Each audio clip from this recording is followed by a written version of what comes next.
Hi good morning guys. आज आप देख रहे होगे, आज व्लॉग मैं स्टार्ट कर रही हूँ बिकॉज आज सबसे पहले मैं उठी हूँ।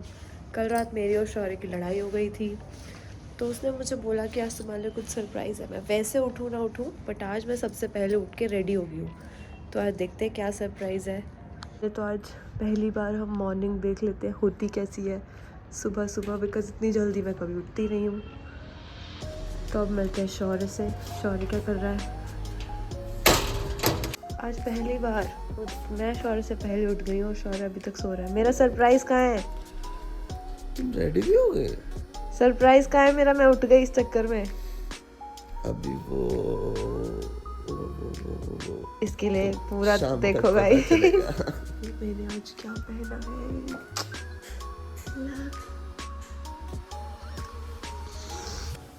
मुझे लग रहा है गाइस तान्या कुछ ज़्यादा ही एक्साइटेड है। अभी ऑफिस के लिए अगर इसे उठना होता ना तो ये उठती नहीं। अभी इसे पता है कि इसको कुछ सरप्राइज मिलने वाला है, तो सुबह से रेडी होके बैठी है। फिर मैंने मॉर्निंग रूटीन वाली सारी चीज़ें करी। मम्मी के पास भी फिर मेरे को जाना था, उनको भी बताना था कि भाई हम कहीं जाने वाले हैं, तो आप भी रेडी हो जाओ। मम्मी क्या कर रही हो? थोड़ा सा काम कर रही हूँ बस, कुछ नहीं। छोटे चलो जल्दी से ना रेडी हो जाओ, हमें कहीं निकलना है थोड़ी देर में। ये सरप्राइज है, ये बाद में बताएंगे। सब लोग रेडी हो ही रहे थे कि एक कॉल आया पापा के फ्रेंड का। वो बोले कि मैं घर पर आ रहा हूँ, उन्हें कुछ देना था। तो तान्या फट से बहू बनने की एक्टिंग करने लग गई।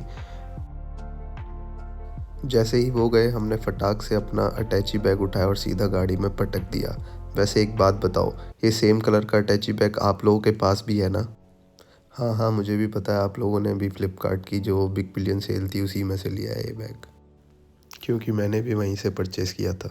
उसके बाद मैंने और तान्या ने दिया गंदा सा पोज। तो गाइस ऑल सेट। मेरा फुल लुक दिखा दो यार, किसी को चाहिए होगा सूट का लिंक तो कोई सूट ले सकता है। ओह, इन्फ्लुएंसर बन रहे हो। यार सारा सामान पैक हो ही गया था। उसके बाद हम सब लोग निकल गए और पहला स्टॉप लिया गाज़ियाबाद में, जो कि भैया जी कचौड़ी वाले थे। जो लोग गाज़ियाबाद से हैं वो रिलेट कर पाएंगे, क्योंकि उन्हें पता है उनका टेस्ट कैसा है। हम रुके हुए हैं पेट्रोल डलवाने के लिए। तान्या तो नींद में ही रहती है, और जैसी ट्रैवलिंग की बारी आती है वो सोना शुरू कर देती है। पेट्रोल डलवाने के बाद हमने अपनी जर्नी फिर से शुरू कर दी। 4 घंटा ट्रैवल करने के बाद हम लोग अपनी डेस्टिनेशन के पास पहुंचने ही वाले थे। इस झुमके को देख के शायद लोगों को बताने की ज़रूरत ही ना पड़े कि हम लोग कहाँ पर आए हैं, क्योंकि झुमका गिरा रे बरेली के बाजार में। कल रात ही जैसे ही मैंने सोचा चलो बरेली चलते हैं, सीधा गूगल खोला और गूगल ने बोला भाई ये ले ट्रेन कैफ़े। बस फिर क्या सोचना बंद, और हम सीधा यहाँ पहुँच गए, द रेल कैफ़े। यहाँ लेके आने वाले थे मुझे बरेली। हाँ, क्योंकि तुम्हें झुमका दिलाना था ना। Oh nice. ये कैफ़े कैसा है? बहुत सुंदर लग रहा है। मैं कब से सोच रहा था इस कैफ़े में जाने के लिए। मैंने मतलब 2-3 दिन पहले ही गूगल पे सर्च किया था, तो मुझे ये मिला। तो गाइज़ हम यहाँ पर आए हैं, the rail cafe. I hope Tanya को भी ये पसंद आएगा। क्या लगता है? अच्छा है, आई लाइक इट। कैफ़े से निकलने के बाद अब बारी थी तान्या को किसी खास से मिलवाने की, और जब बरेली आए हो तो उनसे मिलना तो मैंडेटरी ही था। और एंट्री होते ही मेरी छोटी बहन सोना ने फुल वीआईपी वेलकम किया। फिर क्या, मैं, मेरा छोटा भाई बहन, तान्या और चाची जी। एज ग्रुप सेम नहीं था, लेकिन माइंडसेट बिल्कुल सेम फ्रिक्वेंसी पे ट्यून था हम लोगों का। बस फिर हम सारे लोग एक ही कमरे में घुस गए और ऐसी वैसी इधर उधर की फालतू बातें शुरू कर दी। पता ही नहीं चला बातों बातों में कब शाम हो गई। हम गए मामाड़ी घर, तो मैं पैर में पता नहीं, मैं बोल नहीं चाहा, लग गया कुछ पैर में मेरे। गोबर लगा होगा। हाँ, पॉटी लगी थी मैं दिया किसी की? सोना के हाथ में दिया बिल्ला। हाँ। बिल्ला ऐसे ऐसे झटका झटका। बिल्ले का नाम क्या है? बिलौटा। क्या बिल्ले का नाम क्या? बिलौटा। कैस्पर। वो सोना के हाथ में ऐसे ऐसे झन झन झन झन वो भागा रोड पे। हाँ। उधर थी गाड़ी। अच्छा। गाड़ी आई। हाँ। गाड़ी से देख के डर गया और नाली में घुस गया। सोना रो रो के हाल कराओ। मामा साइड से कह रहे ये इंसानों के साथ नहीं रहना चाहता, इंसानों के साथ नहीं रहना चाहता।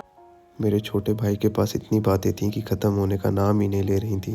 लग रहा था जैसे उसने बातों का अनलिमिटेड रिचार्ज करा रखा है। हम लोग थक के बस आराम करने ही वाले थे, और तभी ग्रैंड एंट्री होती है मेरी दादी की, जो काफ़ी टाइम से पूरे घर में CID मोड में ढूंढ रही थी कि हम सब लोग हैं कहाँ पे। सो रही थी अम्मा? सो रही थी? सो रही थी? लौट रही थी संतोष और रविंदर दोनों मार रहे खर्राटे। यार सचिन टिचकुले ने हमारे यहाँ पे लेंटर का काम किया और ये देखो क्रैक आ गए यहाँ पे दीवार में। फिर हम सब ने मिलकर मसाजर चेयर की अनबॉक्सिंग की, पर जैसे ही उसे चलाया चेयर ने बोल दिया भाई अभी मूड में नहीं हूँ। सेटिंग में कुछ लोचा हो गया था और परफॉर्मेंस 0 पे चली गई थी। फिर क्या, मैंने अपना इंजीनियर वाला दिमाग एक्टिवेट किया, क्योंकि घर में जब भी कुछ जोड़ना तोड़ना होता था तो मैं ही एक मैकेनिक था जो ये सारे काम करता था। फाइनली चेयर रेडी हो गई थी। हाँ कैसा लग रहा अम्मा? कमरे भी खच गए वो। फिर क्या, सब लोग बारी बारी से चेयर का मज़ा ले रहे थे जैसे फ्री ट्रायल चल रहा हो। और तभी दादी को तान्या की याद आ जाती है। दादी सोचती हैं ये कैसे रह गई, बस फिर तान्या को पकड़ ले आती हैं और बोलती हैं बेटा तू भी आ, चेयर तेरा भी वेट कर रही है। कितने का है ये? 1,09,000। ओहो, ले लेते ना, EMI पे तो ले ही सकते हैं। रिलैक्स करने के लिए टेंशन लेके ये मैं कर रही है। तो कितने मिनट करूँ? 2 मिनट का कर दे, 2 मिनट का है। Excuse me. अरे यार ओ भाई क्या ये बैग को क्या मजे में ये तुम्हारे हंसी में भी है ऐसा सिस्टम। खाने कैसा एक्सपीरियंस है, कैसा लग रहा है? I am the queen. बहुत भाई स्टेटमेंट है। Oh my God this is so good. सुनो EMI पे ले लो, ये ले लो। अरे पर इससे तो टेंशन बढ़ेगी ना, कम थोड़ी होगी। अरे घट भी तो जाएगी इससे। पहले EMI पे लो, टेंशन बढ़ाओ, फिर इस पे लेट के टेंशन कम करो। फिर तान्या ने चेयर को सीरियसली ले लिया, फुल मजे लिए, चिल मोड ऑन, जितने ऑप्शन चेयर में थे सारे यूज़ कर लिए। लग रहा था जैसे चेयर नहीं तान्या का पर्सनल स्पा है। और अब बारी थी मेरी टेस्टिंग की। सर साहब अब किसकी टर्न है? अब मालिक की टर्न है। चीटिंग करके ली गई टर्न। कितने मिनट करना है कृषु? 1 मिनट। सच में बोलूँ तो फुल पैसा वसूल चीज़ है भाई। पूरी बॉडी की थकान ही मिटा दी, जैसे सैलरी आते ही स्ट्रेस गायब हो जाता है। तो इसी के साथ इस ब्लॉग की क्लोजिंग होती है। Body relax, mood fresh. बाकी की कहानी कल पार्ट 2 में कंटिन्यू करेंगे। Yeah.